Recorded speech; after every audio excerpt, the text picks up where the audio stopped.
La sagesse de l'Antiquité pour le monde moderne. Il y a plus de 2 millénaires, sur l'île de Chypre, un marchand prospère du nom de Zénon perdit tout dans une tempête qui engloutit son navire et ses marchandises. Imaginez ce que cela représente, en un instant, une vie entière d'efforts réduite à néant. Beaucoup auraient de succomber au désespoir ou à la colère face à une telle perte. Pourtant, Zénon réagit autrement. Ce coup du sort fut pour lui le point de départ d'une profonde réflexion qui allait changer non seulement sa propre vie, mais aussi celle de millions de personnes à travers les âges.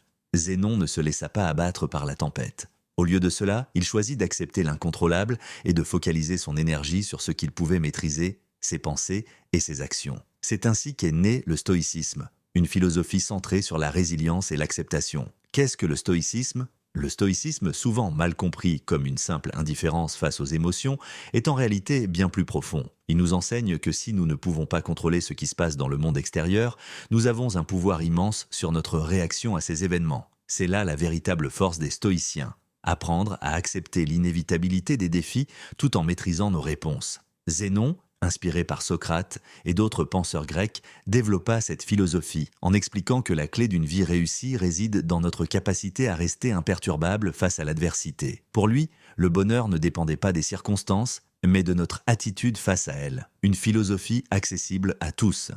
Contrairement à certaines écoles de pensée élitistes, le stoïcisme s'adressait à tous, du simple esclave à l'empereur romain. Des figures comme Épictète, Sénèque et Marc Aurèle adoptèrent et illustrèrent cette philosophie dans leur propre vie. Ils démontrèrent que le pouvoir véritable ne réside pas dans la richesse ou le statut, mais dans la maîtrise de soi et la tranquillité d'esprit. Cette philosophie, encore d'actualité, nous rappelle que nous ne sommes pas définis par nos succès matériels, mais par la manière dont nous gérons l'incertitude et les épreuves, l'anticipation et l'acceptation.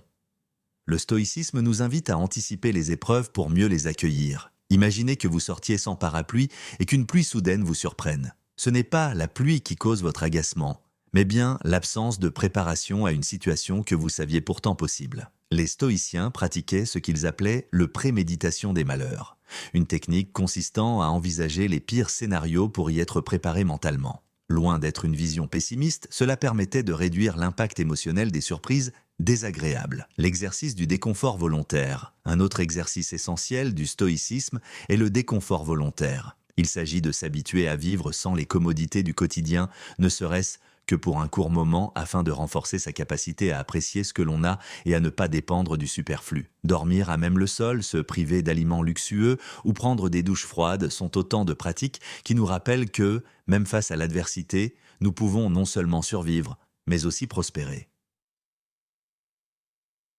Le succès est dans l'action, pas le résultat. Dans notre monde actuel, beaucoup jugent leur succès en fonction de résultats externes, comme le nombre de vues sur une vidéo YouTube ou les followers sur Instagram. Les stoïciens, eux, nous apprennent à redéfinir le succès en fonction de ce que nous contrôlons. Votre succès ne dépend pas de l'algorithme ou du jugement des autres, mais de l'effort sincère que vous avez fourni. Imaginez que vous travaillez dur pour obtenir une promotion. Malgré tous vos efforts, celle-ci vous échappe. Au lieu de vous en vouloir ou de douter de vos compétences, un stoïcien se réjouirait d'avoir donné le meilleur de lui-même, sachant que le résultat final ne dépendait pas entièrement de lui. L'importance de la perspective. Nous devons cultiver une perspective stoïcienne dans tous les aspects de notre vie. Marc Aurèle, l'empereur philosophe, disait « Ce n'est pas les événements qui nous troublent, mais l'opinion que nous en avons. » Ce simple changement d'angle de vue peut transformer notre expérience du monde. Que vous soyez confronté à une épreuve personnelle ou professionnelle, la philosophie stoïcienne nous invite à prendre du recul, à évaluer ce que nous pouvons contrôler et à lâcher prise sur ce qui ne dépend pas de nous. Humaine. Nous sommes tous confrontés à l'incertitude, à la perte et aux imprévus.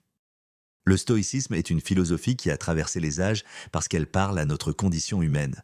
Nous sommes tous confrontés à l'incertitude, à la perte et aux imprévus. Pourtant, en adoptant une attitude stoïcienne, nous pouvons trouver la paix au milieu du chaos, la force dans l'adversité et la sagesse dans l'acceptation. En fin de compte, nous avons peu de contrôle sur les événements extérieurs, mais nous avons le pouvoir de choisir nos réactions. Et c'est ce choix qui fait toute la différence. Le stoïcisme est une invitation à vivre pleinement, avec calme et résilience, quelles que soient les tempêtes que la vie met sur notre chemin. N'hésite pas à vous abonner à la chaîne pour plus des vidéos sur le stoïcisme et le développement personnel.